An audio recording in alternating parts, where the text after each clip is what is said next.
नमस्कार, हस्तक्षेप में आपका स्वागत है। मैं हूं अमलेंदु।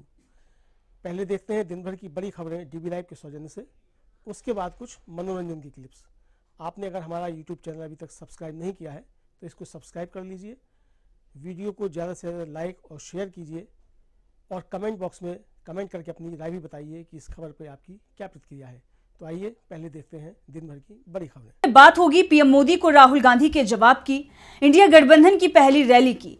बात करेंगे मोदी सरकार पर उद्धव ठाकरे के निशाने की, बिहार में बदलते राजनीतिक समीकरणों की, जानेंगे ईवीएम पर हुआ अब क्या खुलासा, और बुलेटिन के आखिर में बात समान नागरिक संहिता कानून पर मचे हंगामे की। इसके अलावा और भी कई बड़ी खबरों से आपको कराएंगे रूबरू, लेकिन तमाम बड़ी खबरों से पहले एक नजर सुर्खियों पर। ज्ञानवापी में बंद तहखाने के एएसआई सर्वे की मांग वाली याचिका पर वाराणसी कोर्ट में टली सुनवाई। अब 15 फरवरी को होगी सुनवाई। हिंदू पक्ष ने दायर की थी याचिका। पीएम मोदी के 400 सीट जीतने के दावे पर कांग्रेस सांसद अधीर रंजन चौधरी ने उठाए सवाल। पूछा, चुनाव के पहले पीएम को कैसे पता कि 370 सीटें ही आएंगी? इसका मतलब अंदर कोई राज है जो ईवीएम में भी छिपा है। दिल्ली के सीएम अरविंद केजरीवाल के पीए और आप सांसद के घर छापा। पार्टी से जुड़े 10 ठिकानों पर पहुंची ईडी। मंत्री आतिशी बोली, बीजेपी हमें दबाना चाहती है लेकिन हम डरेंगे नहीं। शेयर बाजार में तेजी, सेंसेक्स 455 अंकों की तेजी के साथ 72,186 अंक पर हुआ बंद। निफ्टी 158 अंकों की तेजी के साथ 21,929 अंक पर हुआ बंद। तो ये थी सुर्खियां। अब बात आज की सबसे बड़ी खबर की। राहुल गांधी की भारत जोड़ो न्याय यात्रा का असर दिखाई दे रहा है। बीजेपी बैकफुट पर दिखाई दे रही है और पीएम मोदी के बदलते हुए बयानों में भी साफ दिख रहा है। इसी बीच राहुल गांधी ने एक बार फिर जाति जनगणना का मुद्दा उठाकर मोदी सरकार को घेर लिया है। तो क्या कहा है राहुल गांधी ने, देखिए इस रिपोर्ट में। राहुल गांधी और उनकी टीम न्याय यात्रा के 24वें दिन ओडिशा में प्रवेश कर रही है। बीते दिनों में झारखंड में पूर्व मुख्यमंत्री हेमंत सोरेन की गिरफ्तारी के बाद से सियासत गरमाई हुई थी और सियासी उठापटक के बीच राज्य में न्याय यात्रा के प्रवेश ने भाजपा को भयभीत कर दिया। झारखंड में अपने सफर में इस यात्रा ने भाजपा के डर को काफी हद तक सही भी साबित किया। आज यानी 6 फरवरी को झारखंड में यात्रा का अंतिम दिन था। आज खूंटी के शहीद भगत सिंह चौक से राहुल गांधी ने अपनी यात्रा की शुरुआत की। गुमला के कंदरा बस स्टैंड पर दोपहर के ब्रेक के बाद कांग्रेस सांसद ने जनता को संबोधित किया। उन्होंने झारखंड में अपनी इस यात्रा का सार देते हुए महंगाई, युवाओं की बेरोजगारी, पीएसयूएस का निजीकरण, किसानों, श्रमिकों, आदिवासियों के साथ हो रहे अन्याय, जातिगत जनगणना और आरक्षण जैसे मुद्दों पर जनता को न्याय दिलाने का आश्वासन दिया। वहीं पीएम मोदी के लोकसभा में दिए बयान पर निशाना साधते हुए उन्होंने कहा कि पीएम मोदी खुद को ओबीसी कहते हैं। बीच में वो कंफ्यूज हो गए और फिर कहने लगे कि देश में सिर्फ 2 जातियां हैं, अमीर और गरीब। पहले वो तय कर लें कि उन्हें क्या बोलना है। देश में जातीय जनगणना करानी चाहिए। उन्होंने दावा किया कि केंद्र में कांग्रेस सरकार के गठन पर देश भर में जातीय जनगणना होगी। वहीं मीडिया से इंडिया गठबंधन पर बात करते हुए राहुल ने ममता बनर्जी को अभी भी गठबंधन का हिस्सा बताया। शाम में यात्रा में झारखंड के बांसजोड़ और ओडिशा के बिरमित्रपुर के बॉर्डर पर झारखंड के प्रदेश कांग्रेस कमेटी के अध्यक्ष ने ओडिशा प्रदेश कांग्रेस कमेटी अध्यक्ष को फ्लैग हैंड ओवर किया और पंपोश के रामपाल कवक पर यात्रा रात्रि विश्राम के लिए रुकी है। कल ओडिशा के 2 पश्चिमी जिलों सुंदरगढ़ और झारसुगुड़ा में लगभग 200 किलोमीटर की यात्रा की योजना है। झारखंड में भरपूर समर्थन हासिल करने के बाद ओडिशा में यात्रा कैसी होगी, ये देखना दिलचस्प होगा। भारत जोड़ो न्याय यात्रा से बीजेपी पहले से ही परेशान नजर आ रही है और अब इंडिया गठबंधन ने इस परेशानी को और भी बढ़ाने की तैयारी कर ली है। इंडिया की पहली संयुक्त रैली का ऐलान हो गया है। तो कब और कहां होगी इंडिया की पहली रैली, देखिए इस रिपोर्ट में। लोकसभा चुनाव से पहले देश में सियासी पारा हाई हो गया है। इसी कड़ी में बीजेपी को 2024 के लोकसभा चुनाव में सत्ता से बेदखल करने के लिए बनी इंडिया गठबंधन अब तेजी से चुनावी तैयारियों को धार दे रहा है। कांग्रेस, समाजवादी पार्टी, आम आदमी पार्टी, डीएमके, टीएमसी सहित इंडिया गठबंधन में शामिल 28 दलों ने इसी महीने संयुक्त रैली करने का प्लान तैयार कर लिया है। इंडिया गठबंधन में मुंबई में एक संयुक्त रैली आयोजित करने की तैयारी में है और जल्दी ही यह तारीख का ऐलान कर दिया जाएगा। वैसे ये तय हो चुका है कि रैली फरवरी में ही होगी। रैली को लेकर जल्दी ही इंडिया गठबंधन के नेताओं के बीच बैठक हो सकती है। मुंबई रैली के साथ ही दूसरी रैलियों का भी प्लान बनाया जा रहा है। दरअसल बीजेपी की अभी तक की कोशिशों के बावजूद भी इंडिया गठबंधन की मजबूती में कोई कमी नहीं आई है और जल्दी ही इंडिया में सीट बंटवारे का काम भी पूरा हो जाएगा। खास तौर पर महाराष्ट्र, बिहार और यूपी को लेकर इसी महीने सीट बंटवारे की तस्वीर साफ हो जाएगी, जिसके बाद रैली की तैयारियां तेज हो जाएंगी। इंडिया की रैली के ऐलान से बीजेपी की परेशानियां बढ़ती हुई दिखाई दे रही हैं। इंडिया गठबंधन ने बीजेपी के सामने मुश्किलें खड़ी कर दी हैं। बीजेपी के तमाम पैतरे फेल होते हुए नजर आ रहे हैं। झारखंड में महागठबंधन की सरकार पलटने की भाजपा की कोशिश फेल हो चुकी है और इसे लेकर उद्धव ठाकरे ने मोदी सरकार को घेर लिया है। सवाल किया है कि हर कोई नीतीश कुमार नहीं होता है। हेमंत सोरेन की गिरफ्तारी के बाद से झारखंड में सियासी बवाल जारी है।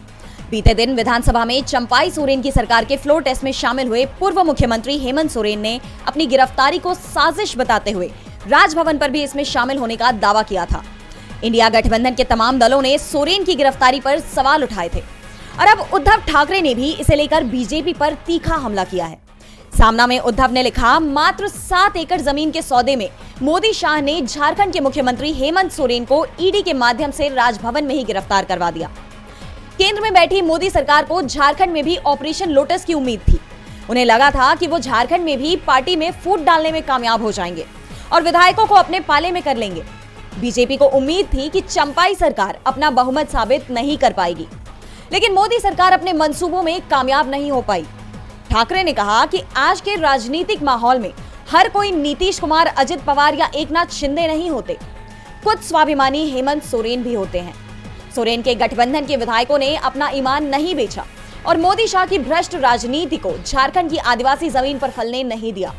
ठाकरे ने इस घटना को ऐतिहासिक बताते हुए कहा कि गिरफ्तारी के बीच कोर्ट की इजाजत से विधानसभा में पहुंचे सोरेन ने अपने तेवर मोदी शाह को दिखाए हैं। सोरेन झुके नहीं, इसीलिए गिरफ्तार हो गए। सोरेन लड़ने को तैयार हैं, तो बिहार के सीएम नीतीश कुमार दबाव में पलटी मार गए हैं। लेकिन इस बार नीतीश कुमार बड़े संकट में फंसते हुए नजर आ रहे हैं। जीतन राम मांझी ने एक बार फिर से एक ऐसा बयान दे दिया है जिससे एनडीए सरकार मुश्किल में नजर आ रही है। बिहार में नई सरकार का गठन हो गया है।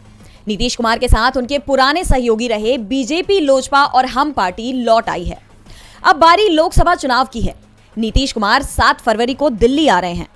वो पीएम मोदी, गृह मंत्री अमित शाह और बीजेपी अध्यक्ष जेपी नड्डा से मुलाकात भी कर सकते हैं।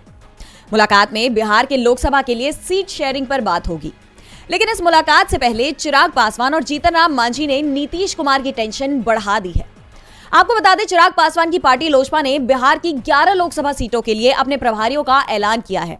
उन्होंने हाजीपुर, जमुई, खगड़िया, समस्तीपुर, वैशाली, बेगूसराय, नवादा, जहानाबाद, वाल्मीकिनगर, सीतामढ़ी और गोपालगंज शामिल में अपने प्रभारियों का ऐलान किया है। तो दूसरी तरफ बेटे को अच्छा मंत्रालय नहीं मिलने के चलते जीतन राम मांझी नाराज चल रहे हैं। मांझी की नाराजगी की खबरों के बीच अब ये कयास लगाया जा रहा है कि क्या फ्लोर टेस्ट में मांझी खेला कर सकते हैं। सवाल ये भी है कि अगर मांझी खेला करते हैं तो एनडीए के गणित पर इसका क्या फर्क पड़ेगा। बिहार विधानसभा 243 सदस्यों की है और सरकार बनाने के लिए बहुमत का आंकड़ा 122 है।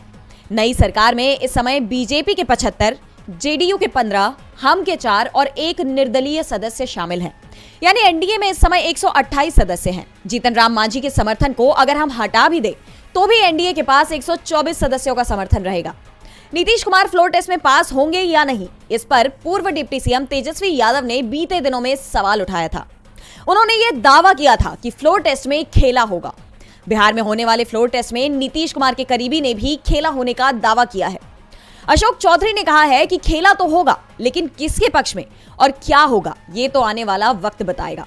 तो वहीं कांग्रेस ने विधायकों की खरीद फरोख्त के डर से 19 में से 16 विधायकों को तेलंगाना में शिफ्ट कर दिया है। हालांकि कांग्रेस विधायक सिद्धार्थ सौरभ ने यह दावा किया है कि कांग्रेस एकजुट है, टूटेगी नहीं, इसलिए अटकलें ना लगाएं।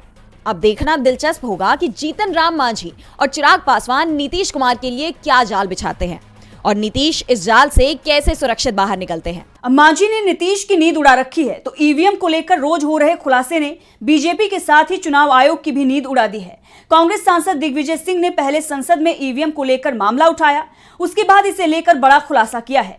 तो क्या कहा है दिग्विजय सिंह ने, देखिए ये रिपोर्ट। ईवीएम के मुद्दे पर लंबे समय से विवाद चल रहा है। विपक्ष का आरोप है कि ईवीएम के माध्यम से वोटों में हेराफेरी हो रही है, मतदान निष्पक्ष नहीं हो रहे। विपक्ष का तो ये तक कहना है कि केंद्र सरकार ईवीएम की बदौलत ही सत्ता में बरकरार है। अगर ईवीएम की जगह बैलेट पेपर से चुनाव कराए जाते हैं तो मोदी सरकार की लोकप्रियता की हकीकत सबके सामने आ जाएगी। इसी कड़ी में कांग्रेस नेता दिग्विजय सिंह ने एक न्यूज़पेपर क्लिप का हवाला देते हुए ईवीएम में गड़बड़ी के सबूत पेश किए हैं।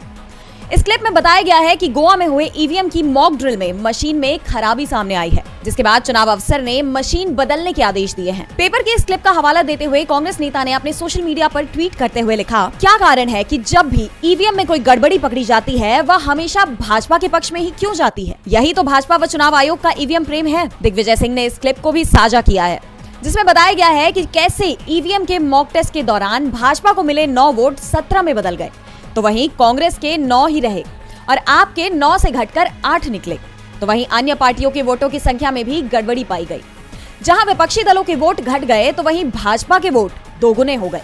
और इसी तथ्य पर दिग्विजय ने एक बार फिर ईवीएम को लोकतंत्र के लिए घातक बताया है।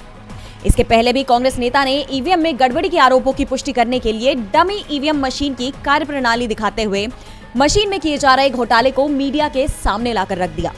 केंद्र सरकार ने हालांकि इस पर अब तक कोई प्रतिक्रिया नहीं दी है, लेकिन चुनाव जैसे जैसे नजदीक आ रहे हैं, ईवीएम हटाओ लोकतंत्र बचाओ का नारा और भी मजबूत होता जा रहा है। अब मोदी सरकार अपने इस बार 400 पार के नारे को ईवीएम की मदद से पूरा करती है या निष्पक्ष चुनाव सुनिश्चित करने की दिशा में कदम उठाती है, ये देखने वाली बात होगी। ईवीएम पर सवाल हैं, तो सवाल मोदी सरकार के वादों पर भी उठ रहे हैं।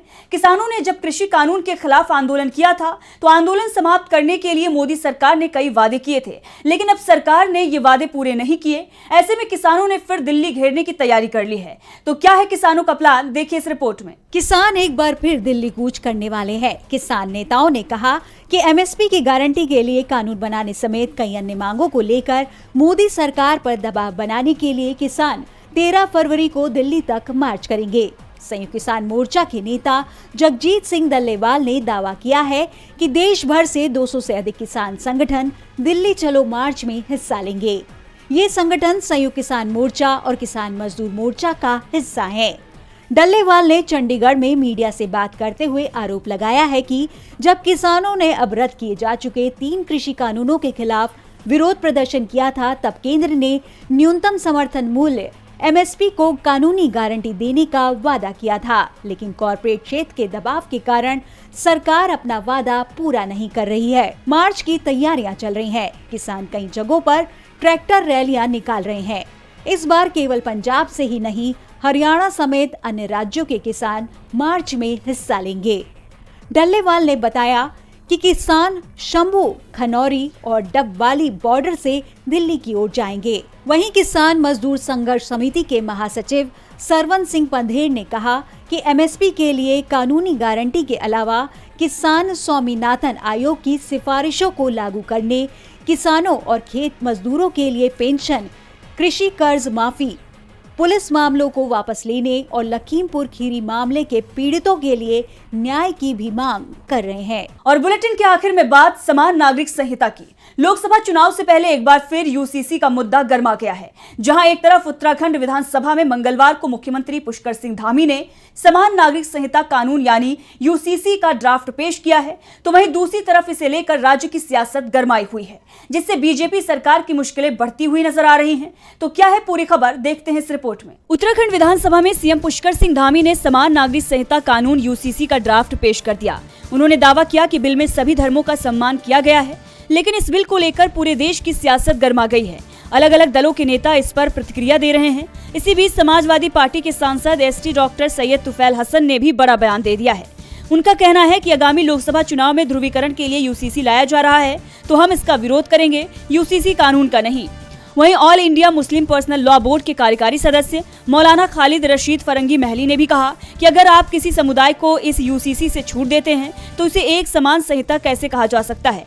ऐसे किसी समान नागरिक संहिता की कोई आवश्यकता नहीं थी।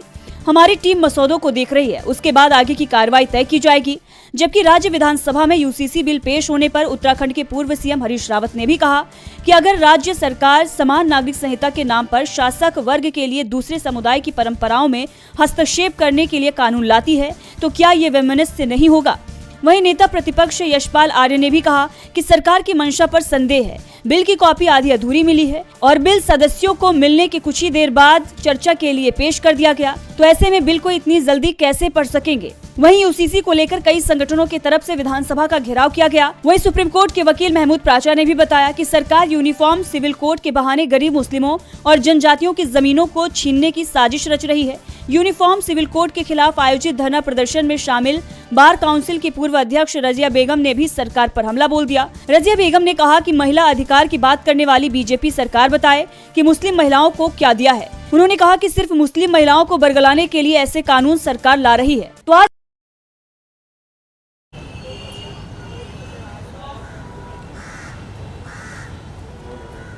मैम यहाँ पे सामने देखना। मैम इधर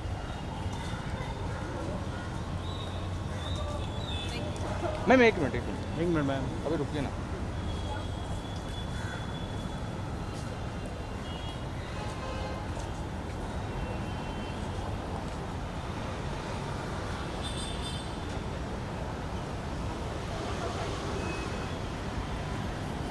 आ जाइए मैम। हाँ चलिए कार ठीक।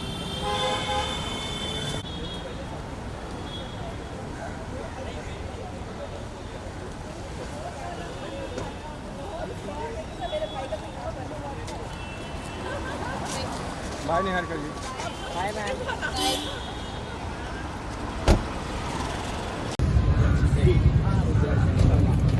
मेरा मैम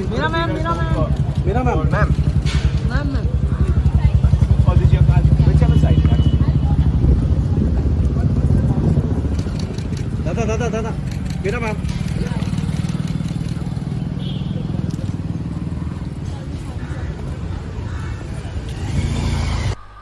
आशा है ये वीडियो आपको पसंद आया होगा। इसको ज़्यादा से ज़्यादा शेयर करें, लाइक करें, सब्सक्राइब करें, चैनल को फेसबुक पेज को फॉलो करें और ज़्यादा से ज़्यादा इसको सब्सक्राइब